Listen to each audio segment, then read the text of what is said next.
I'm making this video because it could be the last video I make. Yeah. Pretty soon. This is Princess Latifa Al Maktoum, daughter of the billionaire ruler of Dubai, Sheikh Mohammed. She hasn't been seen since early March. And if you are watching this video, it's not such a good thing. Either I'm dead or I'm in a very, very, very bad situation. Friends of the princess released this video, filmed before her disappearance, to try to put pressure on the U.A.E. authorities. They say she was snatched from this yacht by Emirati special forces off the coast of India as she tried to make an extraordinary escape from her father and the city-state he rules. All my father cares about is his reputation. My vision is to Dubai to be #1.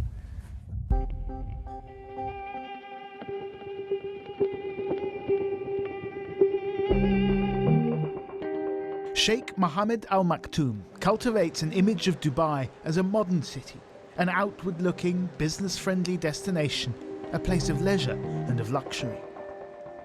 Princess Latifa's regular skydives, wrapped in her country's flag, made her seem the perfect ambassador. But a friend told us, in reality, she was a prisoner in a gilded cage. Latifa wanted to have a life, I would say. She wanted a chance to have freedom.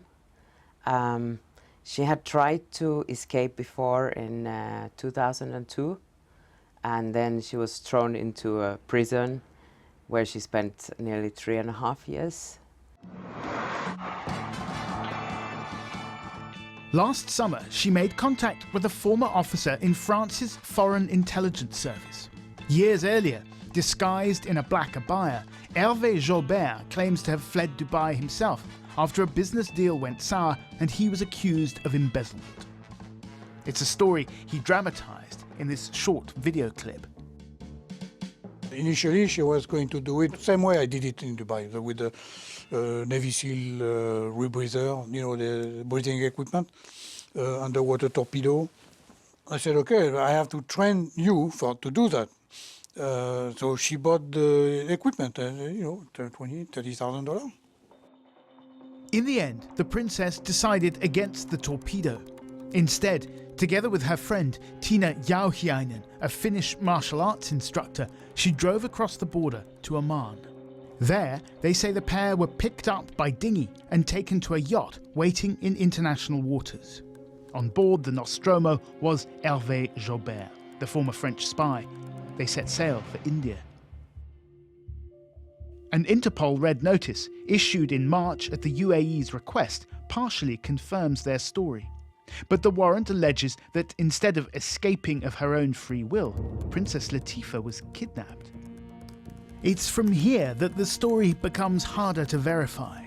The Nostromo's public tracking system was switched off, presumably in an effort to avoid detection. But we've been given the data from the yacht's satellite communication system, which does indeed show the Nostromo heading southeast towards India. And then, when it arrives off the coast of Goa, the tracker suddenly goes dark. As the Nostromo sailed eastwards, Hervé says he noticed other boats following them for several days. Then, one evening, it was the 4th of March, when he was on the bridge and Princess Latifa was below deck in her cabin with Tiina. We started hearing noises. It sounded like gunshots from upstairs. And actually later on, I learned there were stun grenades. I was outside looking, I knew something was going on, and then I saw that boat coming, and with the commando, they pointed the gun at us. With guys, you know, with the mean on their face that they're gonna kill you. We locked ourselves to the bathroom and we're hugging each other. But she was thinking, oh, somebody's here to get me. We came out from the bathroom and the room was filled with smoke. At the top of the stairs, I was pushed to the floor and my hands were tied behind my back. What about Latifa? I heard her, I did not see her. I heard her struggling and screaming at them. I heard that she did not want to go, leave me on the boat. I'd rather die here than go back to the U.A.E. and, shuffling and struggling through the stairs. And 5 minutes later, I heard a helicopter and they were gone. But there's a twist. Both Hervé and Tina told us that these conversations were happening in English, not Arabic. The commandos who first boarded the Nostromo, they say, were not Emirati, but Indian. At the time, I was not sure if they were Indian, because they were speaking English. But I knew after, when I saw the marking on the hull. What did the marking say? Indian Coast Guard. I heard one say, "Come on, Latifa, let's go home." In English? In English. And she says, she's screaming, and I can hear her, she's screaming that she wants to claim political asylum. The Indian government didn't respond to our requests for a comment. With the princess gone, the Nostromo set sail for Dubai. Hervé and Tina were still aboard, but now the yacht was under the control of Emirati forces. Once ashore, they say, they were blindfolded, handcuffed and interrogated. They were threatening me with a death penalty, a life in prison.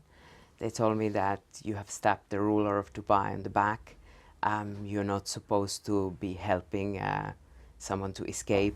Did you believe them? Did you think you might get the death penalty? At that point, yes, I was very scared. The most terrifying moment of that... Tina and Hervé say they were released after more than a week in detention. The case of the vanished princess has been taken up by an advocacy group known as Detained in Dubai. The group is not without controversy. 2 of its members have criminal convictions in the U.A.E, convictions they contest. At a press conference in a central London hotel, some journalists appeared to question the group's motives behind publicising the story. We heard that you are getting support from the Qatari government. Perhaps I can answer that question. I can confirm categorically that we are not receiving any support from the Qatari government or any other government. The U.A.E broke off relations with Qatar last summer, part of a wider regional rivalry between Saudi Arabia and Iran. Could Princess Latifa have become a pawn in big power politics? The government of Dubai told us that for legal reasons they were unable to comment on the details of the allegations, but they said that those making them had a track record of criminal activity. Now, the AFP news agency quoted another government source as saying that Latifa was back with her family and that this whole story was part of a Qatari campaign to discredit the ruler of Dubai, Latifa's father, Sheikh Mohammed.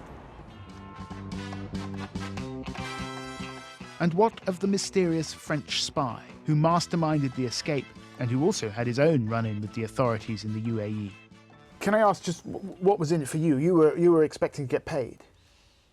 Yeah, eventually I was expecting to get paid, yeah. How much? Is it important? Yes. It gives a wrong impression. Why? Because then people are going to tell me that I did it for the money. Did you do it for the money? No. I expect it to be the start of a new chapter in my life, and one where I have some voice, where I don't have to be silenced. But since her disappearance, nothing has been heard from Latifa, nor has she been seen in public. If I don't make it out, I really hope that some positive change will happen from all of this.